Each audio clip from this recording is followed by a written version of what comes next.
You know, we've been talking a lot about having a way that we can get people to see what we do rather than just hear what we do. So we put together some recordings, and I'm in a mode right now where I'm sitting with you, and we're together. If you're married, it's the two of you together. We're talking through about what makes Freedom Strategy Group different. What makes Freedom Strategy Group different than all of the other people that work with finances and money?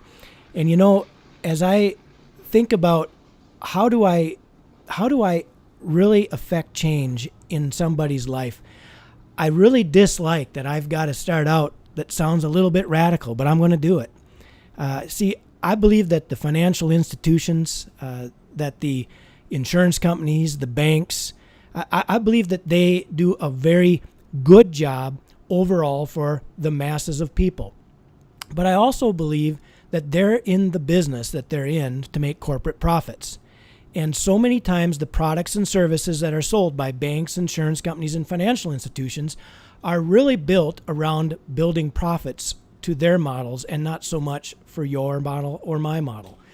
So as a wealth strategist, I take a very different approach than what most people in the financial services business or financial advisors do. See, financial advisors sell risk-based products. And what we do as wealth strategists is we talk to people and teach people about how money really works. And we've got a couple tools, and I want you to take a look at this. So if we're sitting here in my office together, this is how I present when I'm meeting with folks just like yourselves. First, we have an understanding already about what you're doing because we've went through a questionnaire. We've showed you our Freedom Strategy Solution process, the 6-step process. But then we take you to a model that says, look, this is what most people are doing. So I was thinking about a client, Chris and Melanie, a client that I've worked with for several years. And when I first met them, they're a high-earning couple. They're earning a couple $100,000 a year, is 40 years old. They've already stacked away about $700,000 of money. Really proud of the job that they've done, a young and up-and-coming professional couple. So what I put on the screen here is a whole bunch of tanks and tubes. So as you see these tanks and tubes, you're going to see on the left a very large lifetime capital potential tank. This lifetime capital potential just says everybody that's making money has the potential to make a lot of money in a lifetime.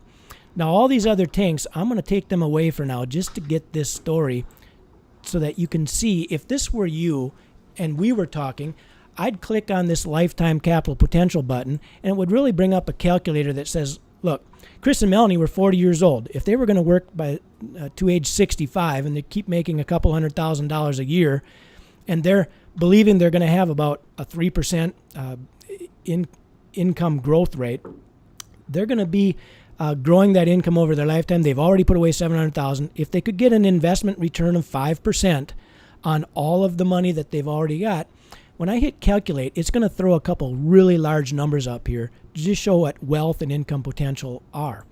Their wealth and income potential by age 65, their income is $7.291 million, and their wealth potential is actually $15.9 million. That is a huge amount of money. Now, when I showed this to Chris and Melanie the first time, they looked at me and said, that can't be possible. Well, the reality is when you look at the documentation behind these numbers, what you'll see is it's very possible, and it's just math. If you're making $200,000 and you have a 3% increase, it grows to $206,000.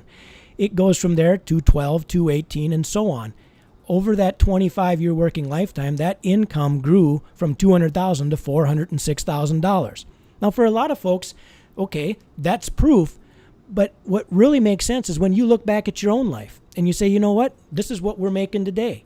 Well, what were you making 10 years ago? It's amazing how much money that it takes to have the same lifestyle that people are trying to maintain. So what this shows is a lot of money comes into somebody's life. That's $7.291 million of income potential if you didn't have to spend a single dime. Well, the reality is everybody has to spend money, right? So you've got this wealth potential that grows all the way to $15.9 million. And all that does is it puts the $700,000 at 5%, and that is a ton of money that's flowing through somebody's personal economic model. The point of this little exercise is this. We have a lot of money that's going to come into our lifetime. whatever your numbers are, they're yours. You can take your math and you can see, okay, this is the kind of money that we're bringing into our family. But what happens is all the money you bring in has to flow through this tube called your monthly budget. That budget hits this tax filter, and if you're not saving money, everything that you do flows right out this green outflow tube, and it goes out into your lifestyle. What's your lifestyle? It's the house you choose to live in. It's the cars you drive, the education you're saving. It's the dining. It's the entertainment. It's the things that you're doing with all the money that's flowing through your model.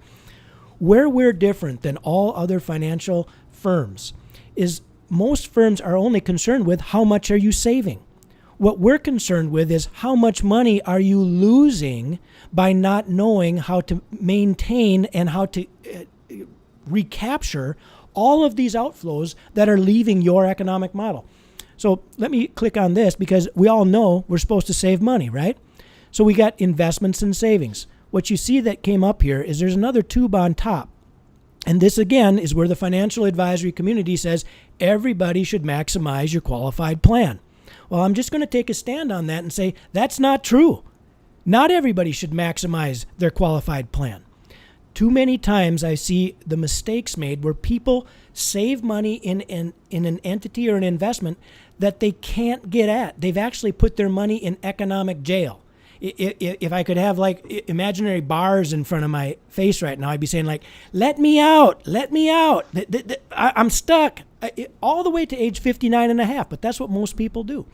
So when you look at the screen, that would be somebody that is putting a lot of money into their 401k or IRA over their lifetime. And if they do that, their tank would be full looking like this. It's a yellow and a red separated tank. Why do you suppose it has a red separator? That red separator is that there's a danger. Red's kind of the universal symbol. There's a danger going on. What's the danger of somebody putting all the money that they save for their future in a retirement account? What is that danger? Well, not only did they not have access to it along the way, but there's a partner that you have in that tank. And that partner is called what? Yeah, you've already said it. It's the U.S. government. So the government can choose, if they choose to lower the taxes they're going to need to collect, to be a little more kind to you and I, right? So they won't charge much, so it'll be a small red bar. But if you've made a lot of money, and if the government needs a lot of money, and if you're in the top earners in this country, you're probably going to have the masses of people vote that you ought to be paying your fair share. And of course, your fair share should be a little more than theirs, right? So what this all shows is that this is an unknown that we all have. I can tell you from personal example. The money that I put away when I was in my 20s in an IRA, when I was at a 10% federal tax rate, which sounded like a good idea because the tax person that I was working with said, Dan, you're going to save money. You're going to save money on taxes by putting your money away and not having to pay money on the tax right away. It'll all grow together. I thought it was a great idea. Well, I'm not at a 10% tax bracket anymore. And by the way, for those of you that are listening, many of you are not either. So you have to start asking yourself, have you deferred taxes into the future when the future may have a higher tax penalty than what you have going on today? So that's nothing to say about liquidity, use, and control of your money. So there's a lot of things involved when we're talking with people about what they're doing. But most people that are saving money, they're saving in this qualified plan drawer. We know that we don't have the answer to if this is going to be a little bit of tax or a lot of tax. But what we can show is that the tax history in the United States since 1913, when they started the Internal Revenue Code, it has been at a rate that started at 7% on your income. And then the highest rate went up into the 70s in the 1920s. And then over the 1920s, the roaring 20s, it went down to 25%, highest tax bracket. That went all the way up to 60s, 70s, all the way to 94% by 1942 over the World War II crisis. So the government has charged much higher rates than what people are aware of when we're sitting down here now in a progressive tax rate where the highest rate is really 37%. But the reality is here is we know taxes can go up, taxes can go down, and you don't control that. So please understand that there's a risk. And when you're working with Freedom Strategy Group, you're going to be hearing about alternatives to putting money away where potentially you could be losing a lot of the wealth that you think that you're building at this point. I think it's probably one of the most important things that we're trying to get people to understand. There's other things that you can do to avoid taxation, not just kick it down the road. So this story goes along with how most people build. Some people are building real estate empires. So they've got a lot of investment money. They don't have the taxation as much kicked down the road, although there are taxes involved in real estate along the way and on the backside. Every one of these financial vehicles that you're using in your current model today is represented by the money that you put in your tanks. Most people do not save a lot of money in a liquid account that they can readily access. And the problem with that is they've painted themselves into a corner, and when they need money and they don't have it, they drain the little savings they have, and then they have to go to debt instruments. It's unfortunate that we have painted ourselves into a corner when really all we wanted to do was build safety and security for our families. Last little couple tanks here, borrowed funds in a house. So this is what somebody's model would look like. And when we were talking about Chris and Melanie earlier, they were putting most of their money in a 401k. They were saving a little bit of money in some real estate they were buying. They had very little money in their safe savings tanks. They had a house with about 85% debt against the equity of that house. This is a common model that we see. We don't see people saving 20% of their income. In fact, many times we see people letting all of this tube roll all the way up to 100% flow, and very little money is getting put away in their savings. Guys, this problem that I've just identified is something that if this has described anything that you're doing, there are better ways to do this. But before we can go into what you should do differently, I really want to take you down a path that we call Discover Freedom.